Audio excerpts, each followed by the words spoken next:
Alright, so y'all, LakerFan here. As you can see by the title of today's video, we're here to talk about the 5 badges that need to be buffed in NBA 2K22 Next Gen. Now, yesterday's video, we talked about the badges that need to be nerfed. We detailed things like blinders, mismatch expert, tight handles, the toxic, stupid RNG stuff that people can just spam over and over again and be able to just get bailed out in some situations. We also talked about fast twitch needing to be nerfed as well, with the paint mashing being way too ridiculous. And then we also talked about circus threes, how I think fading threes equals kind of just another toxic thing to not really have to be very good with the sticks and be able to actually get yourself open. You can kind of just sprint and be able to fade. Whereas in today's video, like I said, we're here to talk about the 5 badges that need to be buffed in 2K22 Next Gen. Now, I will give you guys a spoiler on this. There are no finishing or shooting badges in this category. I think shooting is just clearly in a way too overpowered state right now, where it's just easy for bad players to green open shots, and then it's also easy for great players to just be way too overly powered when it comes to shooting the ball. I mean, dudes can come out here and just make, not to even mention, they don't even have to be good. I literally just played a pro-am run tonight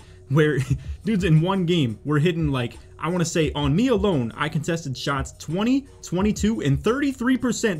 They greened the 20%ers, and they made a white 33% shot on me in the corner. And there were plenty more on the rest of my team too, from 16s to 20s to 25s and stuff like that. And a lot of people will say, well, it's only 20%. Well, in this game, 20% is pretty good because you can't really get consistent 30s, 40s, or anything like that. But anyway, again, there's not much to talk about from the shooting perspective because I think shooting is extremely overpowered and in a really bad spot. And then I think finishing is in a pretty good spot. I don't think there's many finishing badges that really need to be buffed, other than maybe things like, I would say, things like teardropper. But we're here to talk about ones that would really impact the good of the game, and I think they're really important. And for teardropper, I think it only just maybe caters to a very specific style of play. Whereas, let's talk about badges that actually do need to be buffed. The #1 badge on my list, and it's not me like dictating the importance, as in this is the most important badge to be buffed, but it's just the first one I came up with, is Dimer.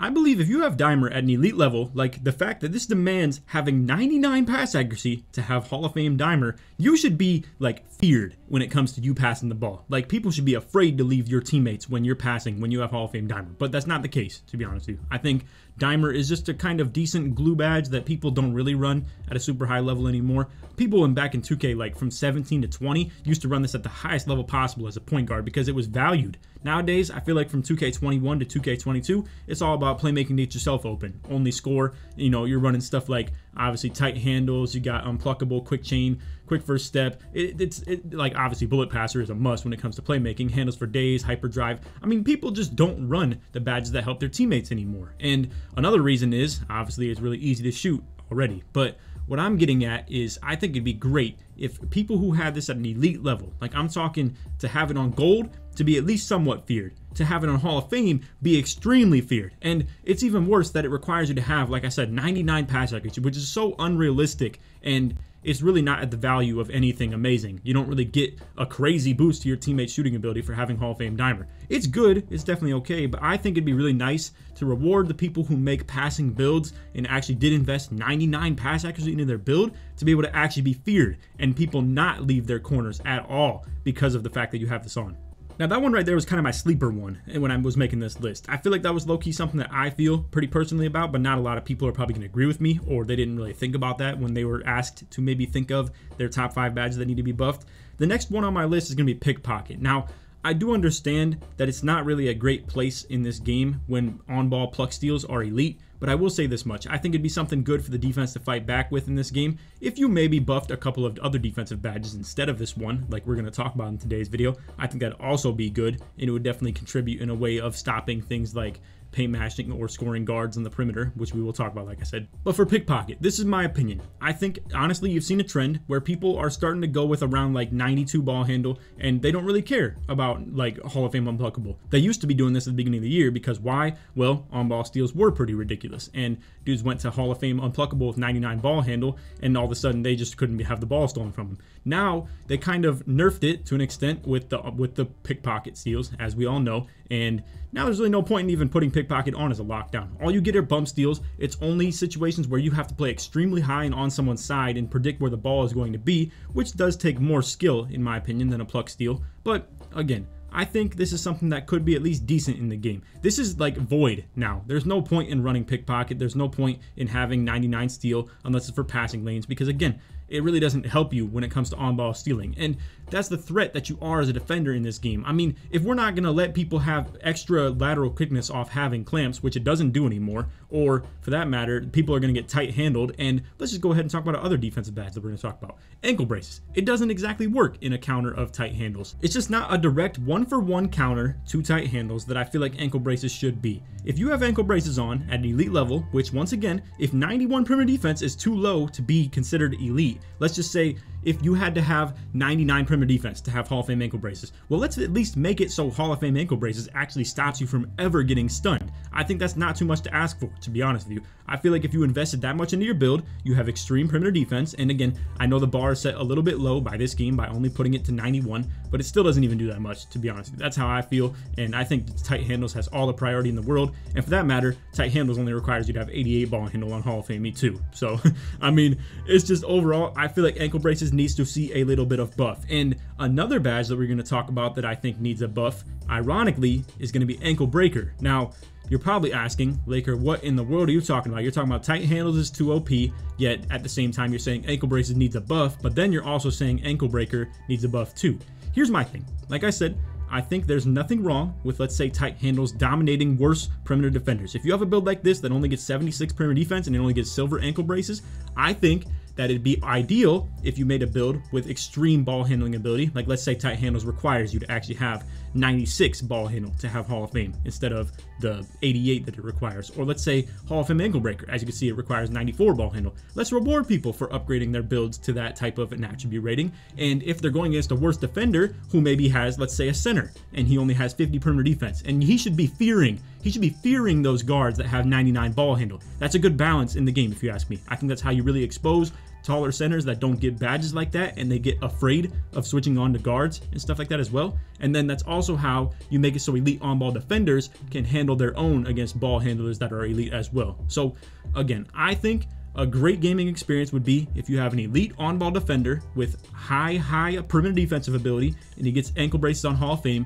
It should completely negate running ankle breaker and tight handles. I don't think if you have 99 perimeter defense with Hall of Fame ankle braces, you should ever get your ankles broke or you should ever get tight handle stunned. Now you probably ask, where's the balance in that if everybody's just going to make 99 perimeter defense builds? Well, nobody does do that. I mean, it's a hard thing to achieve, or it should be. And if a game was balanced properly and actually required you to have like 99 perimeter defense, it should take away from other things about your build. It should mean that your wingspan is really big and long and you're not able to have great ball handle or great three-pointer for that matter. And you know, one thing that I did like about the pie chart system is it kind of had a system like this where if you want to be an elite defender, you have to sacrifice in other categories for your build. You're not going to be able to be an elite shooter or elite playmaker. Honestly, in this year's game, it was just so dumb. You could make a 5'9" guard that had 97 perimeter defense, it has 97 like speed with ball, 99 three-pointer. You could still even just dunk the ball. You could go up to like 65 driving dunk. You could still have 99 speed, 99 acceleration. I feel like this builder has so much variety, so it's hard to really create a balance, like a proper balance in the build system, and actually make something of the system that I'm talking about, where maybe an elite on-ball defender doesn't get their ankles broke quite as much. Because if you were to do something like that in this game, to be fair, it would just mean everybody's going to just make them small guards that have elite speed, elite perimeter defense, great speed with ball, great three-pointer, and then they never get stunned, and they'd be the best on-ball defenders and the best three-point shooters and the best point guards as well. So maybe it's just a bad build system overall at the end of the day. It's a fun one, that's for sure, but to be fair, it just doesn't really apply to the system that I'm talking about. But that doesn't change the fact that I still think it would be good in this game if things like ankle braces were buffed. I think ankle breaker could see a buff as well with proper gameplay balancing as well. And then again, I also feel like Dimer, like we said, could see a really big buff as well. I think it's just nice if people have to actually respect a passing point guard. And the last one that I want to talk about is going to be defensive, and it's for contesting paint mashing. Now, in yesterday's video, I explained that I think fast twitch needs to see a nerf as well. I think you need to just make it so fast twitch isn't quite as good at just spamming pump fakes and being able to go up with it when you need to. Now, here's the thing. Yes, you could just make the case that Intimidator needs to be buffed, but I don't think that really takes any skill, to be honest with you. I feel like some people maybe will sit here and say, oh, well, paint mashing takes no skill. Just coming down on the interior and just going up with a shot is just, like I said, they think it takes no skill. I do agree, but at the same time, if you make Intimidator elite and you can just sit there and hold your stick up and just be able to defend people, I think that takes no skill, to be honest with you. What I think really is a good game, a good gaming experience, is if Pogo Stick is good and fast twitch is good at the same time. Now, if Pogo Stick is buffed, that kind of completely counteracts fast twitch. This is the type of counter for defense and offense that I'm talking about. That would be great for the game. But the thing is, Pogo Stick isn't that great, and fast twitch is that great. So, direct counter. Literally, Pogo Stick equals stopping fast twitch. If you can jump as fast as the other person can pump fake and go up, you have a perfect balance when it comes to interior defense. And yes, I do still feel like I want to 100% say what I just said. I don't think playing hands-up defense requires any skill. I understand maybe it's realistic. I don't think it's really realistic when it comes to NBA basketball either, though. I don't think Rudy Gobert sitting there with his hands up really stops a lot of people from making their layups. He has to get aggressive. He has to jump a little bit. Even if it's a vertical contest, he still has to get off his feet a little bit. I mean, he can't just sit there and hold his hands up and expect that NBA players can't make layups over his head. That's just stupid. So again, honorable mention maybe would be Intimidator getting buffed. I think it would be good for the sake of perimeter and interior contest if Intimidator was a more sought after badge. I will say though, it would kind of just make it so small locks don't really see quite as much of a buff, because you can see Intimidator is tied to block rating. So anything like 6'7" and under would only see, I think, like Gold Intimidator, and you have to have like a glitch 6'7" with long wingspan to have Gold Intimidator, which is also kind of a nice thing because it would require that. But then it kind of just makes it so like 6'9" hedge defenders are extremely overpowered, because then you end up with 6'9" playing ball that has Hall of Fame Intimidator, and it would be buffing his interior defense as well as the perimeter defense. And if you just have two of them playing ball and hedge, then they can both just guard the perimeter and the interior at a completely elite level, and it's not even fair. So I don't know, that's a hard one to say. That's why I didn't really put Intimidator on this list. I feel like it's a hard badge to balance too, because it is currently tied to perimeter and interior contest, and I don't know if that's a great idea. Maybe they should split the badge up, to be honest with you, because I think Intimidator, like helping perimeter contest, yet it's tied to only block rating, is kind of a stupid concept. I feel like there should be one for perimeter contest and then another badge for interior contest. I feel like that would make a whole lot of sense. But anyway, that's all video. I hope you all enjoyed. If you did, drop a like, sub if you're new to noties, all good stuff. And like always, try to 1 to 500 likes. If you made it to the end of the video, put badge in the comments, show support made all the way through, or feel free to leave any feedback. Let me know what badges you think also need to be buffed. I feel like there's a lot of like obvious ones. Like technically when it comes to making a list like this, you could say any badge that I have in the F tier or D tier or C tier for that matter on my tier list could see a buff. Like let's say special delivery. They'll be like, well, this should actually give a little bit of takeover boost, because now it's a useless badge to run if all it's going to do is help you like have your teammates make shots off a flashy pass, which nobody even does anymore either. And not to mention, it kind of screws up your alley-oops by allowing you to throw alley-oops off the backboard, or off the ground for that matter.